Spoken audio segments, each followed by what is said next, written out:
Assalamualaikum warahmatullahi wabarakatuh. Berjumpa lagi dengan saya di channel Mas Didi. Kali ini saya akan membagikan tutorial pengisian SKP bagi ASN baik PNS maupun P3K. Nah, tutorial kali ini adalah lanjutan tutorial kemarin yang sebelumnya saya bagikan tutorial pengisian SKP dengan akun kepala sekolah. Nah, kali ini saya akan membagikan tutorial pengisian SKP melalui akun guru. Jadi ini tutorial dikhususkan untuk guru gitu ya. Langsung saja kita buka halaman dari pengisian SKP ini, yaitu kinerja.bkn.go.id gitu ya. Setelah terbuka seperti ini, kita langsung login menggunakan akun MySAPK. Nah, username-nya sama, NIP seperti akun kepala sekolah, kemudian password juga sama password dari akun MySAPK. Kemudian klik sign in. Oke, seperti tutorial sebelumnya untuk akun guru, ini juga kita diwajibkan untuk update profil. Untuk pertama kali login kita perlu update profil. Kita masuk ke menu data pribadi, kemudian kita edit gitu ya. Nah, unit organisasinya kita pilih unit kerja kita atau instansi kerja kita. Kita ketikkan kata kunci saja, cukup kata kunci, nanti akan muncul seperti ini. Kita pilih jabatan, kita cek, golongan kita cek, kemudian klik OK. Nah, untuk data atasan ini akan muncul otomatis Bapak Ibu. Data atasan ini akan muncul otomatis ketika data pribadi ini sudah terisi unit organisasinya. Setelah terisi, setelah dipilih unit organisasinya, maka kita akan bisa melihat data atasan. Nah, ketika unit organisasi ini masih kosong, belum dipilih atau keliru memilihnya, maka data atasan kita ini juga akan keliru.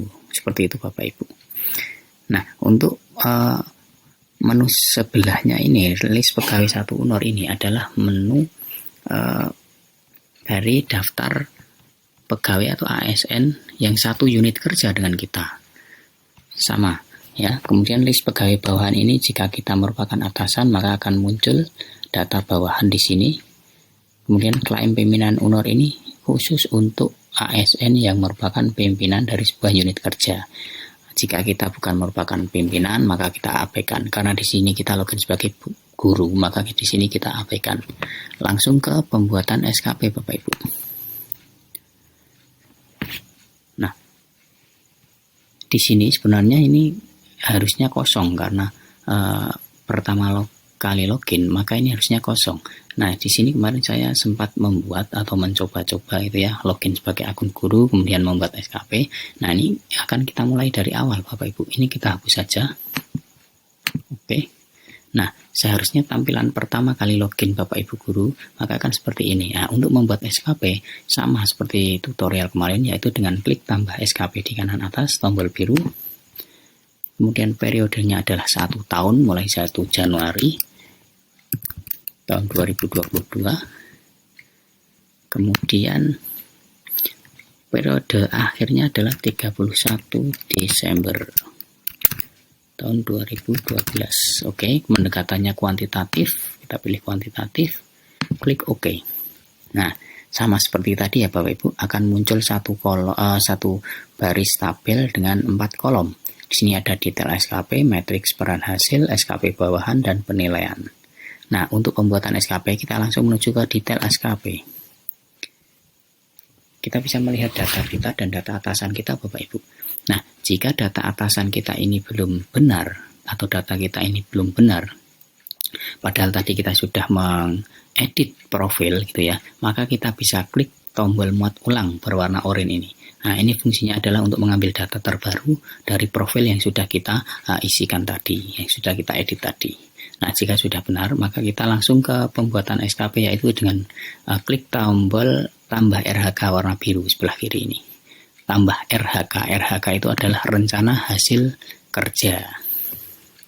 Nah, bisa kita lihat Bapak Ibu, jika kita merupakan guru, maka untuk atasan kita yaitu kepala sekolah harus sudah membuat SKP. Maka kita cek, karena kemarin kepala sekolah sudah membuat, kita cek apakah muncul di sini. Nah, ternyata muncul nih Bapak Ibu. Nah, ini di sini ada 3 tugas pokok kepala sekolah yang dibagikan kepada bawahan. Yang pertama adalah tugas supervisi, kemudian tugas manajerial, dan tugas pengembangan kewirausahaan.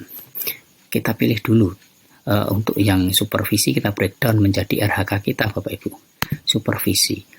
Kemudian jenis RHK-nya utama, masih utama. Kemudian RHK kita atau rencana hasil kerja. Nah, yang perlu Bapak Ibu ketahui bahwa pengisian RHK ini merupakan kalimat SKP yang akan kita hasilkan, yang akan hasil yang akan kita capai selama 1 tahun. Maka di sini untuk SKP 2022 ini seperti yang sudah disampaikan beberapa waktu yang lalu oleh tim BKN, maka di sini tidak lagi menggunakan kalimat kerja atau kalimat proses kerja, tetapi SKP yang kita tuangkan ini menggunakan kalimat hasil kerja. Maka hasil kerja apa hasilnya yang akan kita capai. Nah, untuk guru misalnya melaksanakan kegiatan pembelajaran, maka hasilnya berupa laporan. Jadi kalimatnya adalah laporan hasil kegiatan pembelajaran tahun 2022-2023. Nah, misalnya seperti ini Bapak Ibu. Ini adalah kalimat hasil atau produk kerja yang akan kita capai, yaitu berupa laporan. Seperti itu. Tidak boleh lagi menggunakan melaksanakan kegiatan belajar mengajar, tidak boleh, karena itu kalimat kerja. Kemudian setelah terisi seperti ini, kita klik OK. Nah, 1 RHK sudah kita buat, kemudian kita tambahkan RHK lagi. Misalkan kalau ada tugas yang lain, kalau kita sebagai guru, kita hanya bisa membreakdown pelaksanaan supervisi, tugas supervisi dan tugas pengembangan kewirausahaan. Nah, untuk yang manajerial ini dikhususkan bagi guru yang mendapatkan tugas tambahan sebagai waka atau Kak-Perpus atau Kaleb, seperti itu Bapak Ibu. Maka bisa dipilih tugas manajerial. Nah, kita pilih yang pelaksanaan tugas pengembangan kewirausahaan, jenis RHK-nya sama, utama, rencana hasil kerjanya pengembangan kewirausahaan. Sebagai contoh, saya melaksanakan diklat, maka hasilnya adalah laporan hasil pelaksanaan pengembangan diri, laporan hasil pelaksanaan kegiatan pengembangan diri atau diklat atau workshop. Dan kita klik OK. Nah, 2 RHK sudah terpenuhi. OK. Karena saya di sini tidak mempunyai tugas yang lain selain mengajar, kemudian pengembangan diri, saya tidak menjabat sebagai wali kelas, tidak menjabat sebagai waka, maka mungkin hanya 2 SKP ini yang bisa saya tuangkan di sini. Untuk Bapak Ibu guru yang lain, jika misalkan mempunyai tugas wali kelas, nanti bisa ditambahkan di sini Bapak Ibu. Misalkan di sini wali kelas adalah masuknya di RHK kepala sekolah bagian supervisi. Nah, di sini bisa dimasukkan. Kalau wali kelas itu nanti masuknya bukan utama Bapak Ibu, tapi tambahan. Nah, jadi kita pilih tambahan, kemudian di sini tugas wali kelas, maka hasilnya apa? Misalkan laporan hasil pelaksanaan tugas wali kelas. Nah, nanti laporannya berupa SK wali kelas bisa, kemudian hasil evaluasi sebagai wali kelas bisa, dan lain sebagainya. Kemudian kita klik OK ya. Di sini hanya sebagai contoh, karena saya bukan wali kelas, maka kita batalkan saja. Oke. Nah, jika Bapak Ibu guru misalkan mempunyai rencana pembuatan diktat atau modul atau publikasi ilmiah misalkan. Nah, ini bisa dimasukkan di RHK juga ini Bapak Ibu. Misalkan di sini kalau karya ilmiah adalah pengembangan diri, pengembangan kewirausahaan misalkan. Nanti jenisnya ini dipilih tambahan Bapak Ibu. Nah, karena untuk kewirausahaan itu yang utama hanya diklat workshop dan sebagainya. Karena diklat atau pengembangan diri ini ada aturannya atau ada dasar hukumnya. Untuk ASN itu ada minimal jamnya, maka dia dipilih utama karena diwajibkan begitu. Karena di sini misalkan kita masukkan karya inovatif, laporan kita mempunyai karya inovatif atau rencana membuat karya inovatif, laporan hasil pembuatan karya inovatif. Nah, di sini kita pilih yang tambahan Bapak Ibu, karena karya inovatif ini kan sifatnya tidak wajib gitu ya, pengembangan diri yang sifatnya tidak wajib. Atau bisa laporan hasil pembuatan buku pedoman guru, ini juga dipilih yang tambahan, nanti di sini tambahan gitu. Oke, mungkin di sini contohnya seperti ini. Karena saya tidak punya apa-apa ya, hanya saya batalkan lagi ya, hanya ada dua ini yang bisa saya tampilkan di sini Bapak Ibu. Nah, untuk langkah selanjutnya setelah RHK ini kita buat, maka kita tambahkan indikator Bapak Ibu. Indikator ini nanti ada 4 aspek, ada kualitatif, kuantitatif, waktu, dan biaya. Nah, untuk pemilihan aspek ini tergantung kesepakatan dengan atasan. Penilaian apa saja yang akan disertakan, mencakup apa saja gitu. Tetapi untuk keempat-empatnya ini sebenarnya tidak wajib dipilih semua. Bisa 1, bisa 2, bisa 3, bisa semuanya. Tergantung kesepakatan dengan atasan. Misalkan ini kita pilih kualitatif. Kualitatif itu bagi contoh, karena di sini adalah laporan pelaksanaan pembelajaran, maka penilaiannya bisa mencakup kelengkapan laporan, susunan laporan, itu ya, ketepatan laporan dan sebagainya. Bisa kita inputkan misalkan persentase kelengkapan laporan kegiatan pembelajaran tahun 2022-2023. Kemudian targetnya untuk persentase misalkan 80 sampai 100. Ini kalau kurang lengkap ya 80-90 gitu ya. Kalau benar-benar perfect, lengkap, sistematis gitu ya, bagus, laporannya bisa 100 gitu ya. Nah, satu indikator sudah kita tambahkan kualitas, kemudian bisa ditambahkan indikator lagi misalkan kuantitas. Kuantitas ini merupakan jumlah ya, jumlah laporan. Jumlah laporan hasil pelaksanaan kegiatan pembelajaran.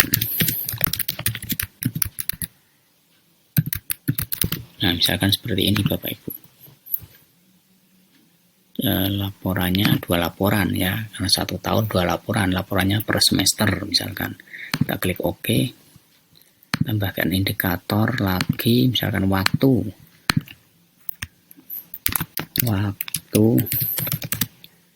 yang dibutuhkan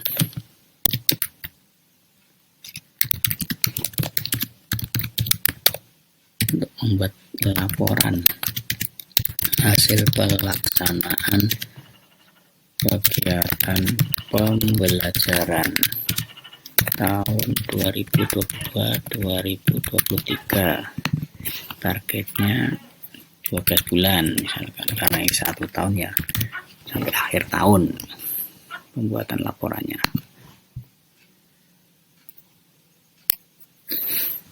Oke, 1 RHK sudah kita tambahkan indikatornya.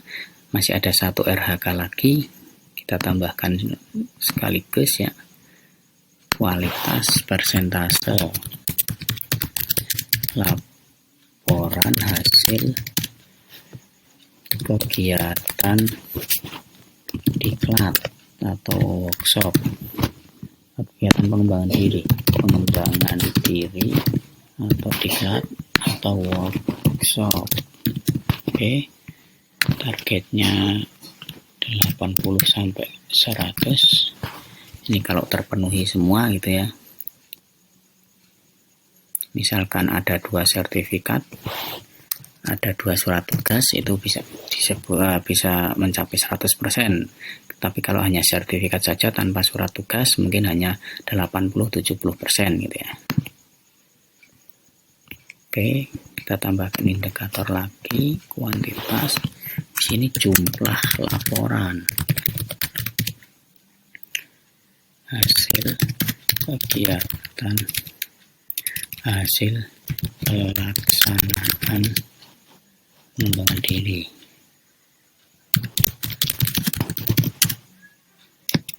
Atau diklat atau workshop. Nah, misalkan kita menargetkan laporannya itu ada 2 dalam 1 tahun, 2 laporan. Oke, atau 2 sertifikat juga boleh.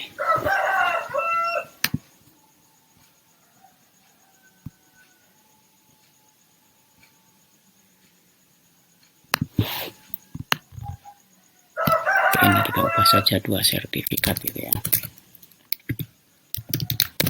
Oke.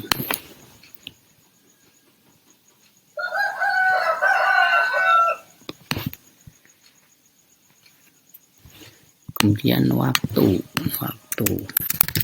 tambahkan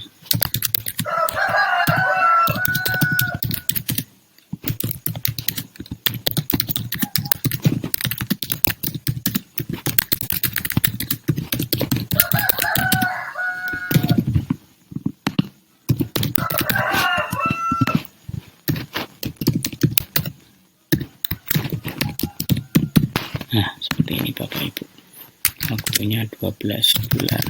Oke. Nah, pembuatan SKP untuk guru ini sebenarnya sudah selesai sampai di sini.